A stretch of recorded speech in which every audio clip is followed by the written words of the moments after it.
Əziz valideynlər, bugün yemək pozuntusu haqqında danışmaq istəyirəm. Adətən bəzi uşaqlarda yaranmış olan yemək pozuntusu, yəni ya uşaqlar çox yeyirlər, ya da ki, heç yemirlər.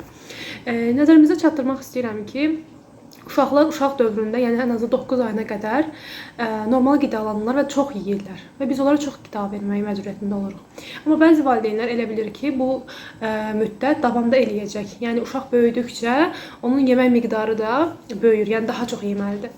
Amma bu əslində belə deyil. Uşaq 9 ayından artıq 1 yaşına keçdikdən sonra, keçdikdən etibarən yemək miqdarı azalır. Niyə? Çünki artıq uşaq böyüyüb, müəyyən bir kiloya çatıb və o az enerji sərf edildiyinə görə az qida qəbul etməli olur. Yəni o uşağın bu yeməyi istəməməsi sadəcə onun yemək problemi olduğu anlamına gəlmir. Bəs əgər bu tipli hərəkətlər eləsək və uşağı 1 yaşından sonra məcbur etsək ki, çox yeməyə, yemək pozuntusu uşaqda yarana bilər. Çünki artıq o uşaq istəmir. Biz isə uşağın mən yemək istəmirəm kimi sözlərini qəbul eləmirik və məcburi yemək edizdirməyə çalışırıq və hətta biz onlara telefon qoyuruq qarşılarına ki, rahatca yemək yeyə bilsinlər. Amma bu həm telefondan, oyundan asılılıq yaradacaq, həm də ki, həzm sistemlərinə zərərlidir bu tipli hərəkətlər və demək istədiyim odur ki, uşaqlar müəyyən yaşdan sonra artıq enerji, yəni böyüməklərində enerji azaldığına görə yemək miqdarı da azalır. Bunu nəzərinizdə tutun, saxlayın.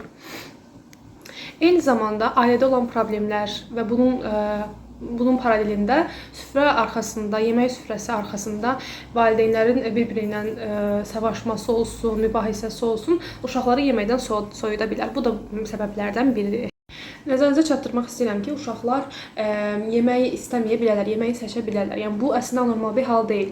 Bəzi yeməkləri bəyənməyə bilərlər. Valideynlər buna şahid olduqda çalışmalıdırlar ki, uşaq yaşlarına onlara hər tipli yeməyi versinlər. Əsasən hamiləlik dönəmi ilə əlaqədar olur bu uşaqların bəzi yeməkləri sevməməsi, tiksinməsi. Valideyn də həm yeməkləri yemirsə və yaxud da başqa bir səbəbdən bu baş verə bilər. Amma qeyd edim ki, məsələn, müəyyən yemək verəndə uşağa həmin o qidanın arxasında sevmədiyi yeməkdən içərisinə biraz qatıb övladlarınıza verə bilərsiniz ki, ən azından yavaş-yavaş uşaqda vərdiş yaransın.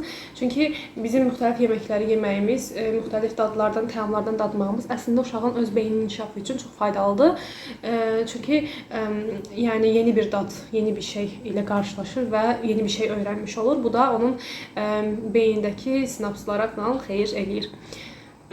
Məsələn, bəzi yemək qidalar var ki, əsasən meyvələr, portağal, apelsin, bu tipli şey dedim, portağaldır, mandalindir, bu tipli yeməklər uşaqlar çətin yeyirlər, çətin qidalanırlar bununla, yəni sevməyə bilirlər.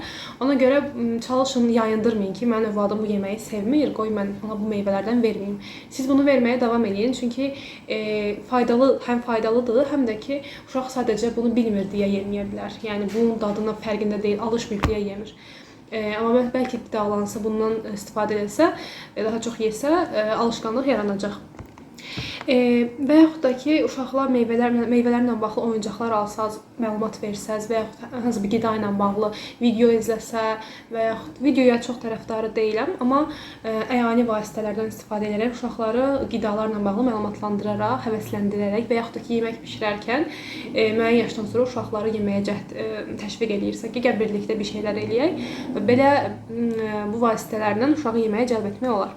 Kiçik bir məlumat verdim, ümid edirəm faydalı olmuşdur.